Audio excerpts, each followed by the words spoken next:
Hi everybody, welcome to the week in Marvel Avengers Alliance. I am your host, like normal, Napalm Dawn. I wouldn't necessarily consider myself normal. I'm playing a video game based on comics. No, just kidding. So, we're going to call this the Mighty Worthy Week. The week of Marvel Avengers Alliance, the Mighty Worthy Edition. Today's background soundtrack is brought to you by No Man's Sky. Kind of feel bad for this game. Not necessarily one that I was interested in getting.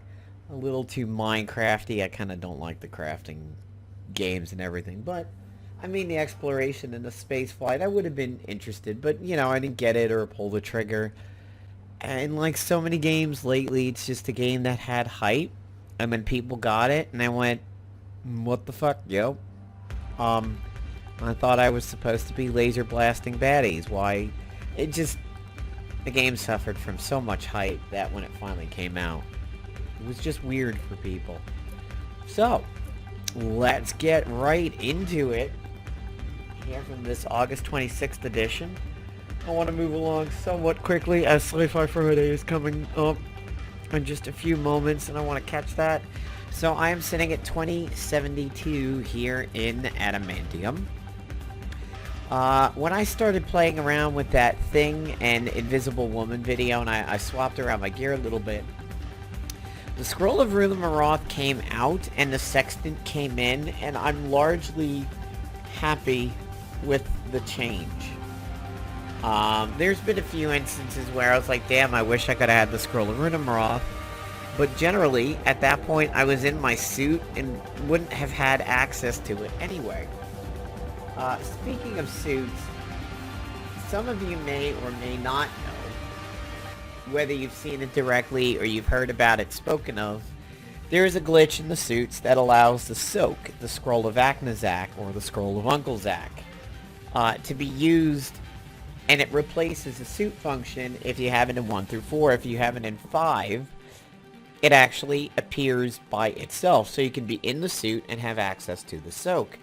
We have yet to find anything that does this, so I challenge my viewers and listeners and the Napalm's army to try and find something that can be used in the suit in the 5th action slot, the way the Soak can. So here I used a generalist suit. If this was the Soak, I would have actions 1, 2, 3, 4 in the suit, and then that unused one would be Scroll of Aknazak.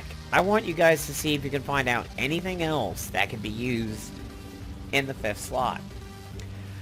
So my record so far is not as efficient as last season was. I'm sitting at 210 and 16, and I'm sitting at 55 and 161. The 16 was actually 12 until Thursday night when I did happen to drop 3 on offense, but there seems to be an extra loss in here that shouldn't be. And I don't exactly know why, and I have some people that I was talking to on line chat that have said the same thing.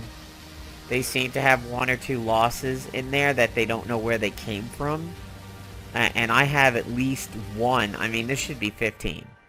And in all actuality, it's 14. There was one that was a forced refresh in the beginning of the season. That was the first loss. In all honesty, I mean, it's, 16 losses when you've done 225 attacks. I mean, it's a great ratio. My issue is the really high hit point FISA Cloak and Dagger teams when it's a Drain Agent, because there's so much healing in those, and unless you get rid of somebody relatively early on, you're in for some shit. Spitlord teams, not too much issue so far this season. Mostly because my Spitfire tends to beat enemy Spitfires, and they also tend to go for Cloak and Dagger, who turns Ethereal. I don't see too many mystical Spitfires on defense. Mine is now actually mystical. She has the Scrapper ISO, but I have taken away Measured and made her mystical. It has come in handy. I mean, on the very high hit point teams, I would almost rather her be back to Measured, so that when the protection is down, she's just ready to obliterate them with a lot of damage, but mystical works out really well for the lower hit point ones. And then even if I don't have a debuff to exploit, she punches through ethereal, and she probably can knock somebody out. Defense has been getting bounced around quite a bit so far this season. I'm now on Faiza Kurth. It was Faiza Cloak and Dagger. It was Kurth and Cloak and Dagger. It was a Toxic suit. Now it's a Bruiser suit. Scudam is on me. And Revengeance is on her. Inceptive Intangibility. Enrez is over here. The Chapter 12. So some people are like, oh man, I'm still digesting Chapter 11. It's still like Thanksgiving dinner me over here. I mean, I'm sitting in the easy chair all fat from 11. I haven't even pooped this out yet, and now we're looking at 12. Well, the thing is, you really want to do 12 as soon as you possibly can. Because 12 throws gold at you. I mean, when you finish all the incursions, you get gold. And then when you finish... So, here we go. 256 gold for doing them all on challenge. And then 128 for just doing them. I mean, Playdom has never been this generous. And I think it's pretty good. I kind of don't like that it happened during the season. And there's a reason why. We're going into the last weekend of the season over here. And here's this huge influx of gold. If you don't have anything to buy, what do you think people are going to do? They're going to do what I did. Couple ammo. I mean, Negabands. Titan cloning chambers. Laser guns. I mean, I had some of these prior to this, but I decided to bump up a little bit of my armory over here. And I'm now at 104, 127, 129, 103. So I took this gold and I dumped it into my armory because, you know, Playdom kind of gifted it to me. That's... The total gold from this is just about the same amount of gold as I would get from a gold sale. And we still haven't crested the month yet from the last gold sale with the Irradiator, so...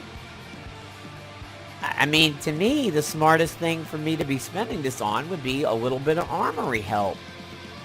And yes, I did it, but I kind of think there's a lot of people who are going to think the same thing. And suddenly, like in the very last weekend of a PvP season, you throw gold at people who can turn around and blend that up with their PvP team. Does it blend? And the answer is going to be yes. I mean, I hear a lot of people in my Facebook group say, well, what am I going to spend this on? I think you could get ISOs that perhaps you didn't get before. That certainly makes sense. Maybe if there was a suit that you didn't have that you ran into in PvP and you're like, man, that guy's loadout kicked my ass. I want to duplicate that. You know, now's your chance. I think a lot of people pretty much got the suits that they wanted to get during the sale. Are they not even listing the blueprints for them? You know, I haven't gone looking for the suit since it was over.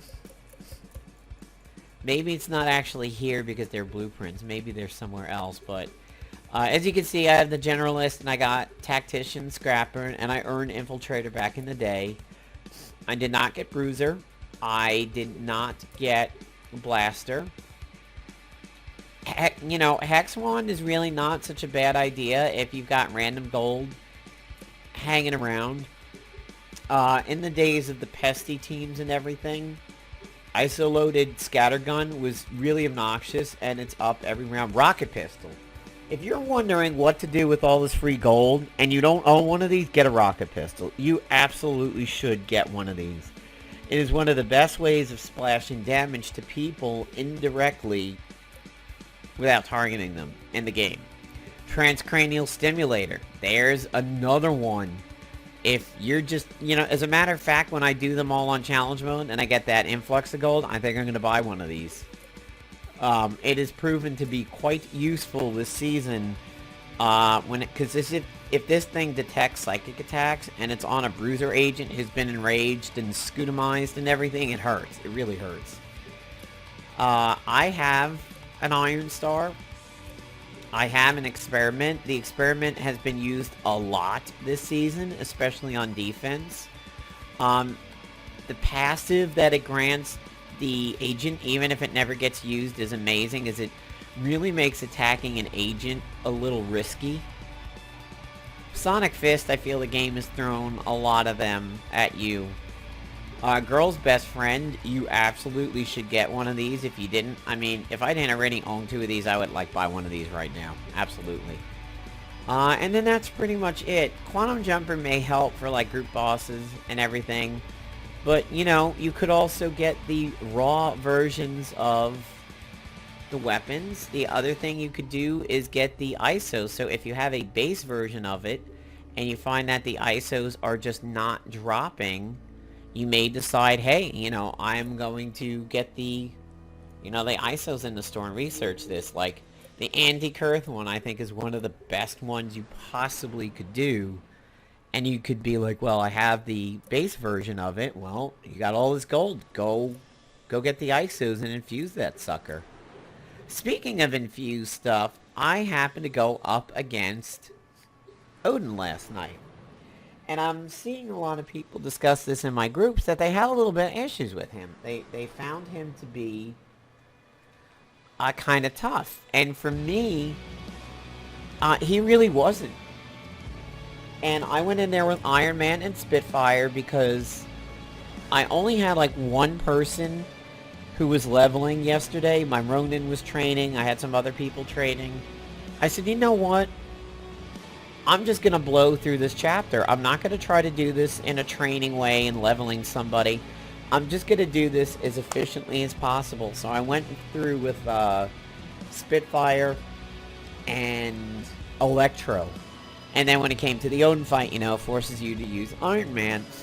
So I brought Spitfire in there, and my agent, running Scudum, just did a bang-up job over there. I mean, this actually was my loadout against Odin, and I'll show it to you guys if you're having any issues with him here. I went in with the Wobwub, the Lantern, the Golden Sextant, the Deb, and the Cube. In all honesty, I would take the Deb out, maybe put in the Warbringer axe or something. And, Iron Man just basically spammed Unibeam. If he got low on stamina, I threw him some stamina. And Spitfire just attacked and attacked, used the extra turns to use consumables if needed. Maybe she used one of her turns to give Iron Man a help. Or run the Lost Page of Ashanti or something like that. It was pretty good.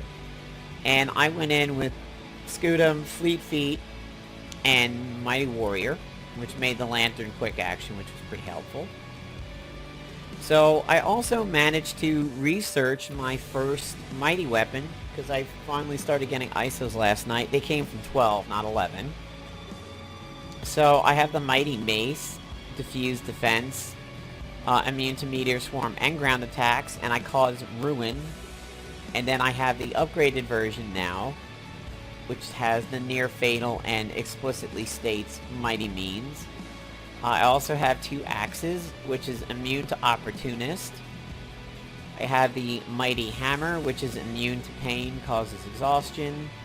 3 of the Skulls, which is immune to Sin, whoopity fucking do.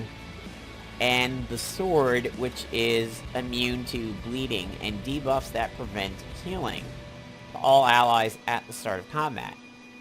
This one seems pretty good, because if this one is effectively anti-despair, that might be pretty solid if you're not running a FISA. Or if you are running, say, Cloak and Dagger and a Toxic Agent on defense, but you're not running FISA, and you want a way of protecting yourself, and you're back from wars, you may want to run that. Also, Anti-Opportunist is really good, but I would like to pick up the Anti-Kurth one, just to be sure. So, I mean, we're in the home stretch now for PvP. It begins. I mean, it is time to pucker thine ani over here, because we are facing the Saturday, Sunday, Monday before this all ends. As usual, I will definitely be trying to stream in the last hour at least. of PvP on Monday, potentially the last hour and a half, last 2 hours and whatnot.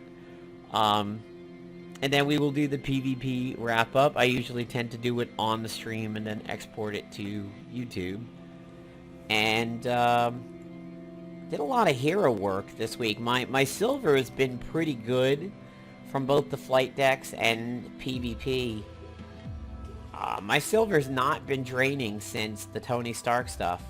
I actually went up from 11 million to 12 million. And that's mostly because a lot of expensive heroes have finally started to settle in, but I got Ronan at 14 and change. Have the desire to push him to 15 ASAP. And probably going to be doing some more simulators for him today. And then here in the scrappers, I've got just a few left. Karnak, original Spider-Man, Spider-Man Noir, Wolverine. Infiltrators need a lot of love. A-Bomb, I have his heroic ISO. Happy about that. Agent Venom. Ant-Man's ready to go. I'm training Elektra for a reason. I intend to try and do a video on her and Mach. Falcon at low 13. Gambit at 14. Medusa at 13. Poor Kitty Pryde at 13. I'll probably get to her soon, because I like her. Shayna, Spiral, Tiger at 14. Bitch Tits Morales over here at 13. Bitch Tits Victor at 13. And Little Cool Bucky at 14. So the goal is Ronin, and then polish off the scrappers, and then finish off the infiltrators, especially the 13s to 14 first. So guys, what do you think of Chapter 12? I mean, the elephant in the room is some people... This is a very Democrat/Republican split, or whether you like Trump or hate Trump kind of split with this. Some people believe the game is sunsetting because of this chapter and how weird it is and whatnot. Other people believe, no, it's not. We're talking about White Tiger going to be in the game because Code Diver is a founder, and it looks like the White Tiger from Marvel Future Fight. People are like, no, they're just wrapping up the chapter with a bang. I mean, look at... or the season in a bang. I mean, look here, we have the boss rush here, which really exists nowhere else. And I mean, it was all... some of the worst villains from Season 1 are here. No, I don't think the game is dying. I don't think it's gonna end. I think we may face the fact that it may dump Flash and go to Unity. But I believe this is the wrap-up that we were worthy of having. Not for the game, but for this storyline. And I believe we can finally be done with the Worthy and the Hammers and who's going to be a Worthy and who's not. And potentially, if White Tiger is coming, they may deal with the new Avengers in the next season, similar to the way Marvel Future Fight is. Let's be honest, a lot of the Marvel properties are treading very similar water lately. Marvel Future Fight and Marvel Avengers Alliance 1 and 2 have been sharing a lot of common characters, like Deathlock and such. So if Marvel Future Fight is dealing with the new Avengers, there is a high possibility we will be too. I mean, we have Songbird, we have Squirrel Girl already, we've given her a new outfit semi-recently. Maybe Season 3 will start with some new Avengers stuff. Maybe it'll start with the Mighty. But do I believe this game is on its last legs? No. Because generally, they stop real-life currency when a game is going to get sunsetted. So, here they're throwing it at us. I think we need to enjoy the gold they've given us. We need to spend the gold on the things that we've always wanted but never did because gold was at a premium. You know, rocket pistols and transcranial stimulators and experiments and uniforms and ISOs. And you know what? Just enjoy it. Just enjoy the buffet they've given us. Pig out. Fuck your diet. Eat that damn piece of cheesecake at the end of the buffet along with some buffalo wings and mac and cheese. And just enjoy it and stop complaining about it and stop saying that the game is going to die because it smells like it's going to die. I don't think so. I disagree. So, thanks everybody. Thank you for watching the August 26th version of the Week in Marvel Avengers Alliance, the Mighty Worthy Edition. Peace out.